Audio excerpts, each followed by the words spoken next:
Hello, hello, hello. I am so excited to be here.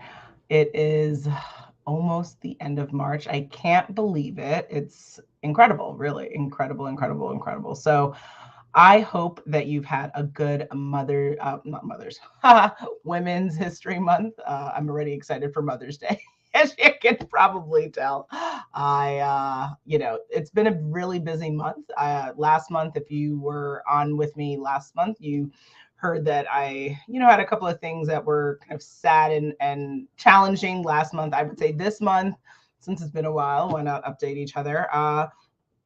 Still some challenging things, not necessarily within the death or loss space, but more like medical stuff and, just trying to balance everything. But who isn't? So at the end of the day, I'm really proud to have woken up and been alive. I'm really happy that I was able to get a good swim in early in the morning, a nice long walk. And so here, ready to talk about this month's book club.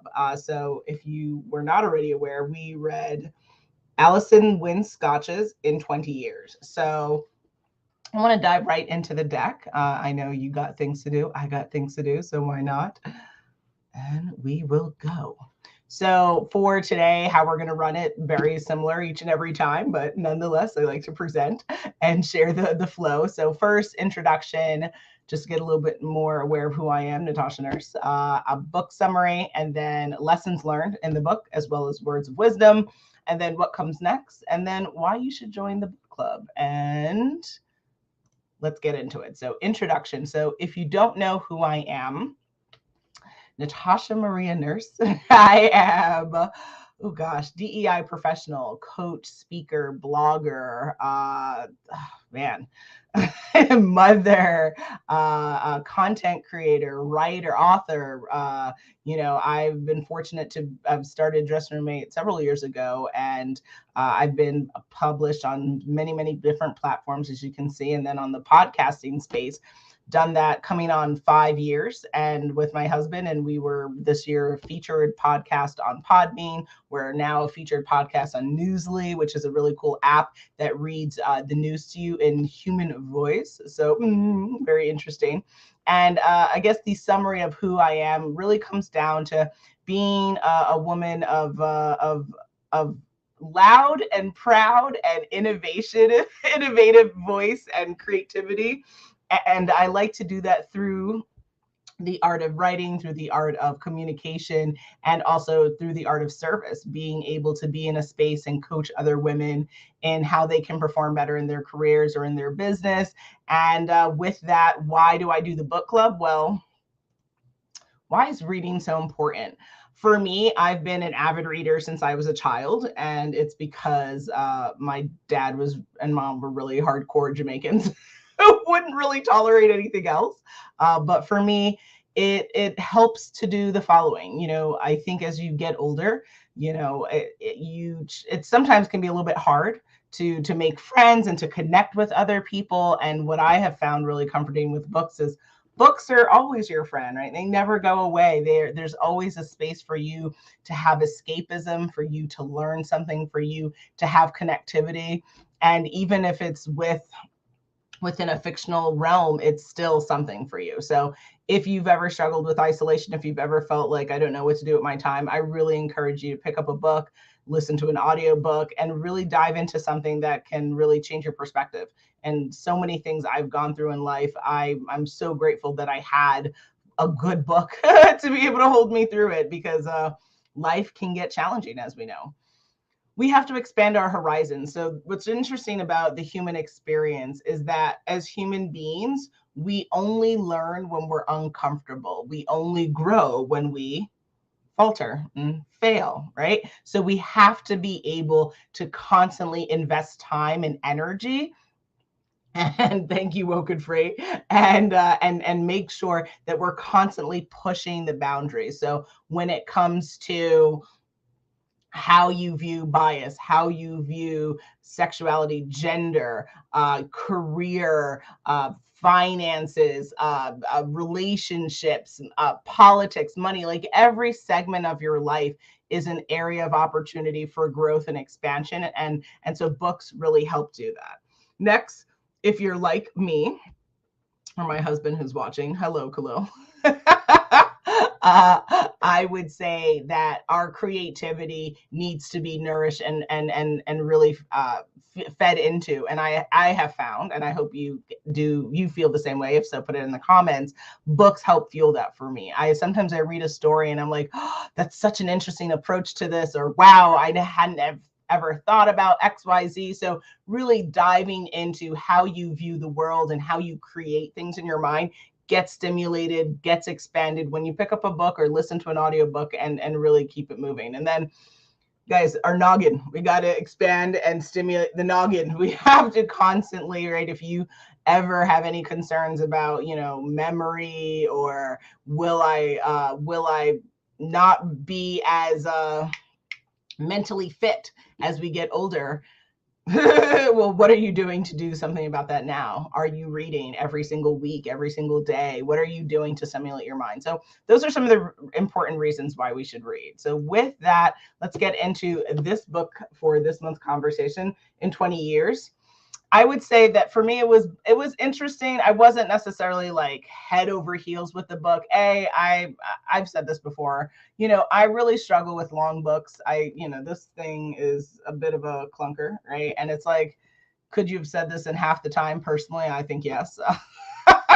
But with that, what is it about? So group of college friends, they used to share a house back in their college days. Their ringleader, Bia, passed away, and it split up the group for many years. And then they reluctantly, 5 of the rest of the friends come together at that same house from college for what would have been Bia's 40th birthday. And so it really a discovery and conversation around what we lose in friendship, sometimes the squabbles and the things that we let get in the way of being able to move past things, and then what happens to those relationships that you don't foster, to those relationships that you let kind of go away because your pride gets in the way, or you don't know how to find the right words to get past the trauma that we experience with each other. And so interesting for me, more on the like 2 to 3 out of 5 star kind of range, but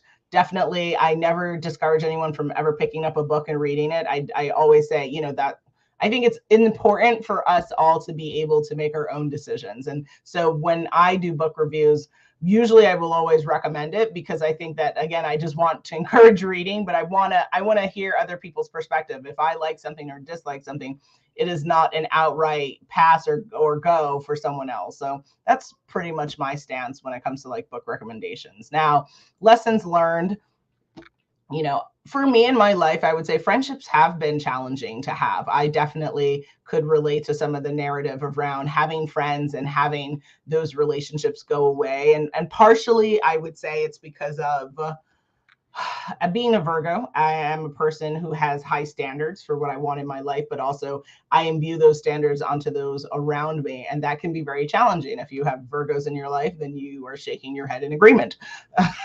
You know that we can be a little bit challenging at times. But we are of the best when it comes to the zodiac signs.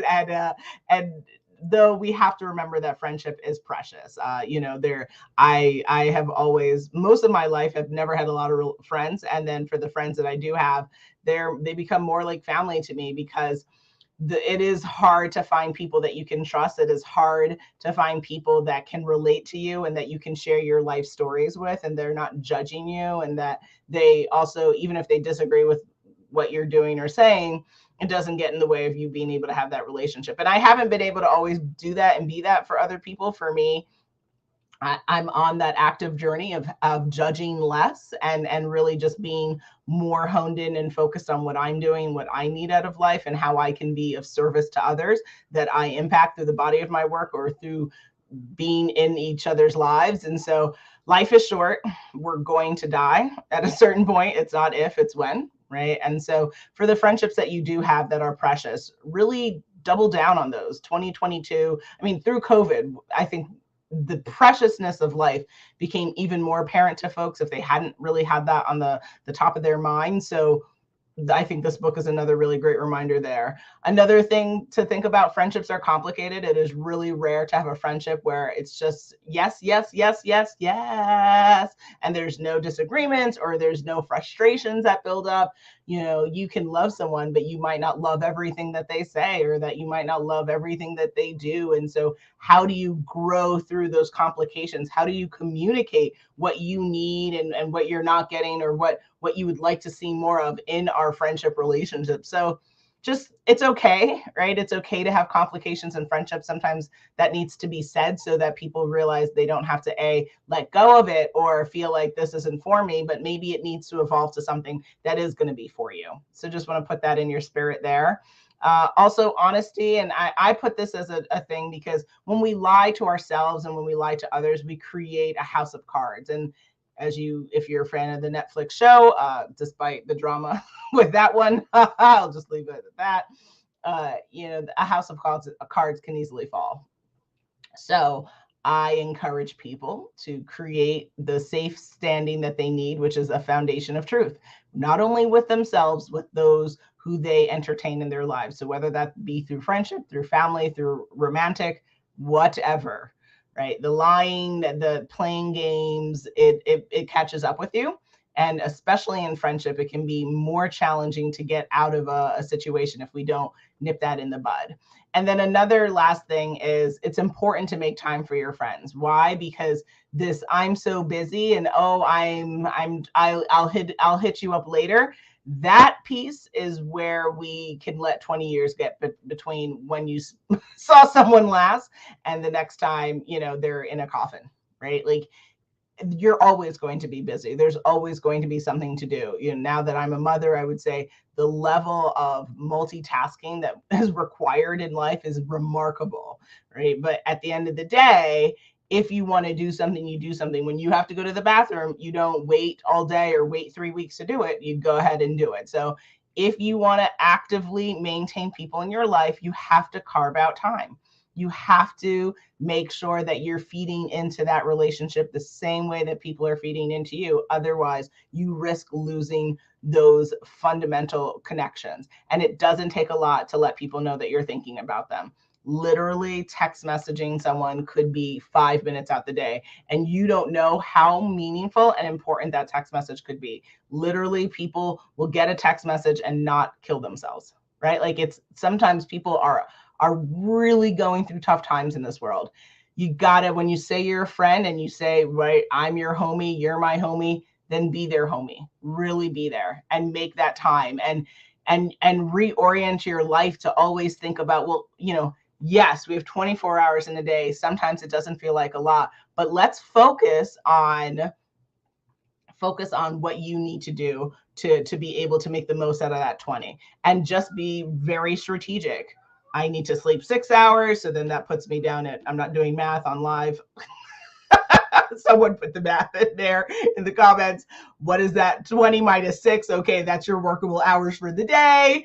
And then how much of that is working? How much of that is exercising? How much of that is me time? And I bet you 5-minute text messages can fit in there. I bet you, once a week call to this person or once a month calls can be fit in, but you just got to be intentional about it. And thank you, Khalil, for the comment. We all have different tastes, so it's good to read a book yourself and judge it. Yeah, I'm glad you agree. It really, for me, I never want to be the arbiter for the reading, right? Like, I don't consider myself a reading god. Do I think I'm gangster at reading? I do think I have a fun skill set thinking about how I can help teach people how to read more and really get more out of reading from that perspective. But it's important that you don't allow other people's opinion to sway whether you read a book or not.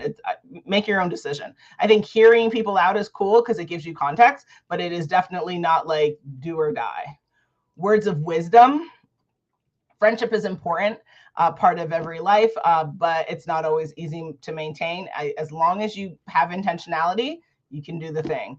Don't let distance be a barrier. You can be friends with someone across the world. Right there, people are dating people or married to people across the world. So don't ever feel like, oh man, like you're 7 hours away. I can't. No, try again. when you really want to do something, you really get it done, right? And that applies to friendship, that applies to reading, that applies to your business, that applies to your career, that applies to dealing with trauma. Anything you want. If you really want to do something, you'll get it done. So just keep that in your spirit.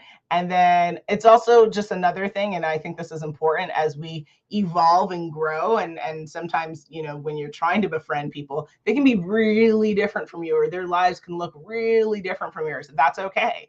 It's not about befriending people who are a replica of you that would make life very boring and not really interesting. It's about championing others and supporting them where they are, right? Your friend, your homie could be a world famous wrestler. You might absolutely detest sports. Cool. That's your prerogative.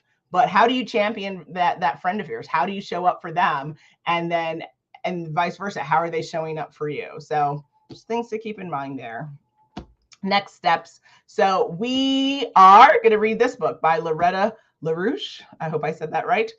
Relax, you may only have a few minutes left is filled with practical exercises, hilarious anecdotes, and specific advice for coming to terms with today's ever-increasing stress levels. It's a remedy for anxiety and a prescription for laughter. So I chose this book for next month because in our household, me and Khalil's household, with our beautiful son, KJ, who's turning 9 months soon, woohoo!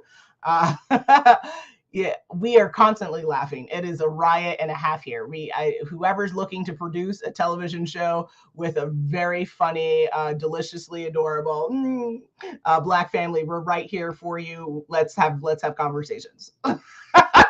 We're constantly laughing. I honestly feel like it's a part of how I'm able to keep up with my crazy schedule and all the things that I do and how I can feed into every part of my life. And I don't do it perfectly. Absolutely not. I struggle just like everyone else, but I'm able to wake up and show up for myself and make myself proud and make my ancestors proud and hopefully make my parents proud and hopefully make my son proud, make my husband proud, and do the best that I can do, because that's all you can do. You do the best and then you leave the rest with the universe. But laughter is a really big part of like my secret sauce for like, how do you do what you do? I constantly am laughing. I like to say life gets funnier by the minute. So I'm really excited to read this book. I'm really excited to learn more about how I can even leverage humor and relaxation even better in my life. So please join me for next month's book club reading. And then how do you join the book club? So it's really simple. dressingroom8.com. You will see the option to be able to RSVP for the next book club meeting, to also be able to join. It's through Facebook, and I stream on Facebook. I'm here on LinkedIn. I'm here on YouTube. I'm here on Twitter. And so I really, really encourage you, if you're looking to read more, if you're looking to have healthy, productive conversations around literature and content that's empowering and intellectually enticing, and then also time with your girl. Hello. Win-win, guys. Win-win. I welcome you, and I challenge you to pick up to get a copy of the book. So you'll get the book on dressingroom8.com. It'll take you to Amazon. You can get your copy there, Kindle or physical. Your girl likes physical books. My husband yells at me all the time. I get it. I understand the trees. I'm sorry. That's the old school side of my personality. I'm sure my son will also think I'm archaic, but nonetheless, get a copy of the book, digital or physical. Join me for next book club. I'm going to put a little bit more time in your day. Unless I see more comments, then I'm gonna close out the show and probably go collapse soon. I'm tired.